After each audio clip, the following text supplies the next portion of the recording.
واجب الاحترام معززین سامعین و حاضرین حضرات، قرآن مجید فرقان حمید قرآن رشید کے تیسرا پارہ میں سے ایک آیت کریمہ کی تلاوت کا شرف حاصل کیا۔ رب العالمین جل شانہ نے ان کلمات طیبات میں اپنے حبیب پاک سید المرسلین علیہ تحیت و تسلیم کے غلاموں کی شان کیا۔ ارشاد پاک ہے کہ کل محبوب آپ فرما دیجیے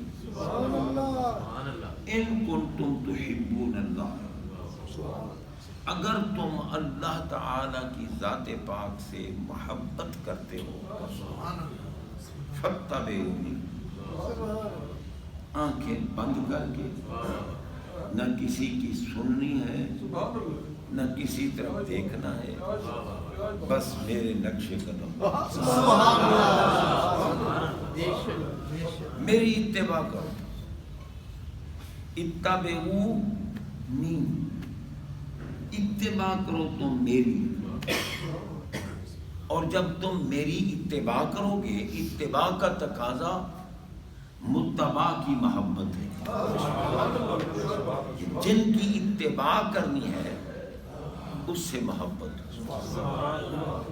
سرکار کی محبت میں ڈوب کر توکہ غلامی زیب گلو کرتے ہوئے اپنے دل میں محبت محبوب کا چراغ روشن کرو، اپنے سینوں میں عشق مصطفیٰ کی شمع فروزاں کرو، واللیل کی زلفوں کے اسیر بن جاؤ، سبحان اللہ، پیارے آقا محبوب کے مدینے کے فقیر بن جاؤ، اور ان کے نقش قدم پہ چلو، تو پھر انعام کیا ہوگا؟ میں بے نیاز تمہارا محب بن جاؤں گا اور تمہیں اپنا محبوب بنا دوں گا، اور جب محبوب بنا لوں گا تو پہلا انعام کیا ہوگا؟ پہلا انعام یہی ہوگا کہ تمہارے سارے گناہ معاف کر دوں، یغفر لکم ذنوبکم، تمہارے سارے گناہ معاف کر دوں، اور واللہ غفور، چونکہ وہ ذات اللہ ہے اور وہ ہے غفور۔ غفور صفت مشبہ کا صیغہ ہے، ہر وقت بخشنے والا۔ میں غفور ہوں، میں تمہیں بخش دوں گا، تمہارے گناہ معاف کر دوں گا، اور پھر رحیم بھی ہوں۔ رحیم کا کیا فائدہ کرم ہوگا؟ غفور کا تو ہوا نا، سارے گناہ معاف کر دے گا۔ رحیم کا کرم کیا ہوگا؟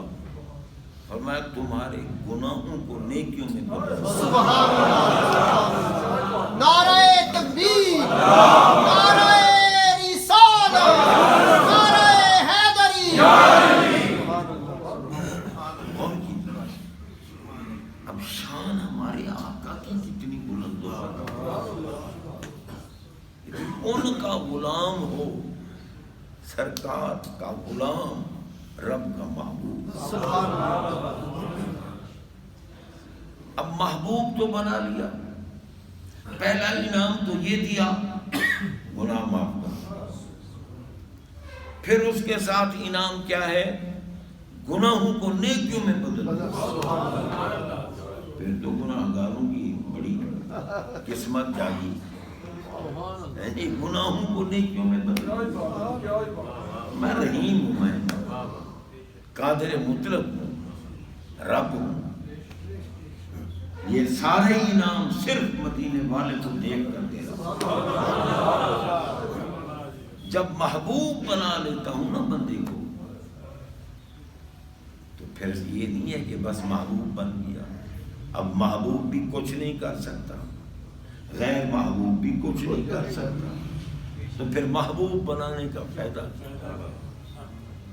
اب آپ دیکھیں کہ ایک سپاہی کے اختیار کیا ہے، اور جب وہ تھانے دار بن جائے تو پھر اس کے اختیار کیا ہوتے ہیں، پھر جب وہ ڈی ایس پی بن جائے، پھر ایس پی بن جائے، پھر اوپر چڑھتا جائے تو اختیار میں زیادتی ہوتی ہے۔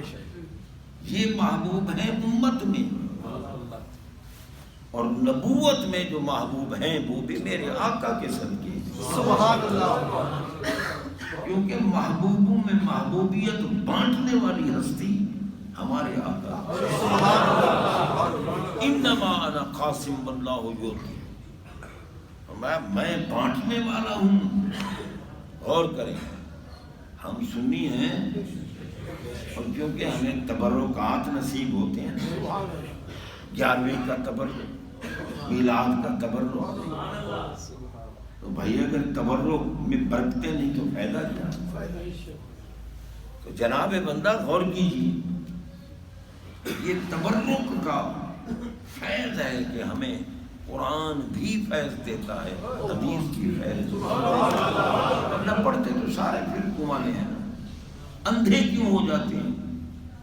پاگلو، تمہیں اتنا حیا بھی نہیں آتا جس محمد پاک صلی اللہ علیہ وسلم کے غلاموں کو اللہ محبوب بنا رہا ہے، آخر غلاموں کو محبوب بناتا ہے تو ان کی آقا کا کیا مقام؟ آقا کا کیا مقام؟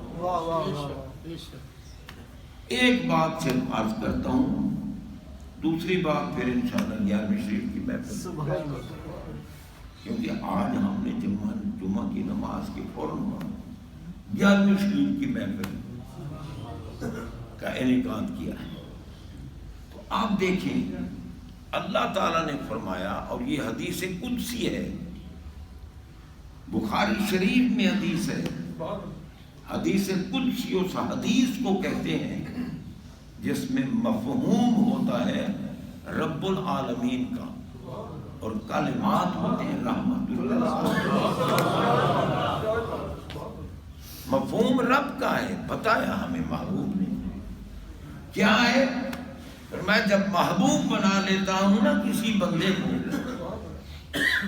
تو پھر بَإِنْ سَأَلَنِي لَأُعْطِيَنَّهُ، بخاری شریف کی حدیث ہے، قدسی حدیث، إِنْ سَأَلَنِي، اگر وہ محبوب بندہ مجھ سے مانگے، لَأُعْطِيَنَّهُ، 3 تاکیدوں کے ساتھ رب نے فرمایا، لام تاکید کا، اُعْطِيَنَّهُ نون سکیلہ ہے جو 2 تاکیدوں کا فائدہ دیتا ہے، 3 تاکیدوں کے ساتھ فرمایا جب بندے کو محبوب بنا لیتا ہوں صدقہ مدینے والے، تو پھر وہ مانگتا ہے اور میں اسے ضرور بال ضرور دیتا ہوں۔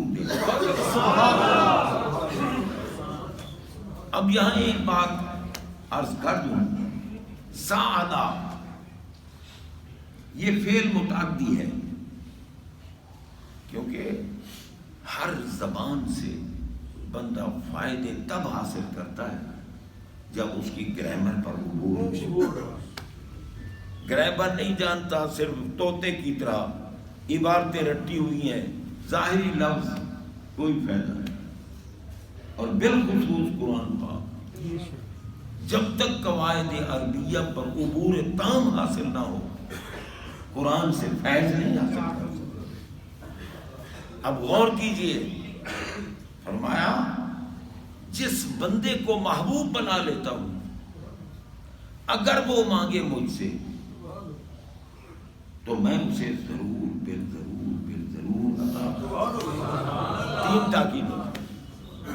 اب سادہ فعل متعدی ہے، فعل متعدی کے کچھ متعلقات ہوتے ہیں، اگر متعلقات غیر مذکور ہوں تو مفید عموم ہوتا ہے۔ اب متعلقات کیا ہیں؟ سالہ فعل کے متعلقات کیا ہیں؟ فرمایا اگر وہ محبوب بندہ مانگے مجھ سے، سالہ کا معنی ہے متعلقات، یا اللہ کیا مانگے، کتنا مانگے، کس کے لیے مانگے، کہاں مانگے، کیسے مانگے؟ فرمایا جب بنا محبوب لیا ہے تو کتنا کیسے، پھر کتنا کیسے کی بات نہیں، پھر جتنا مانگے، جس کے لیے مانگے، جہاں مانگے، دنیا میں بیٹھ کے مانگے، قبر میں بیٹھ کے مانگے، حشر میں مانگے، جس کے لیے مانگے میں عطا کرتا ہوں، عطا کرتا ہوں، عطا۔ سبحان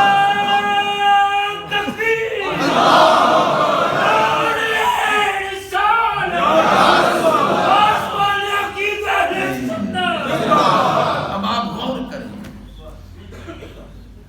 قبر میں بیٹھ کے مانگے، جس کے لیے مانگے، جب مانگے، جتنا مانگے۔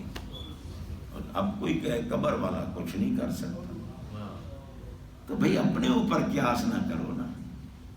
المرء یقیس والا لفظ ہے۔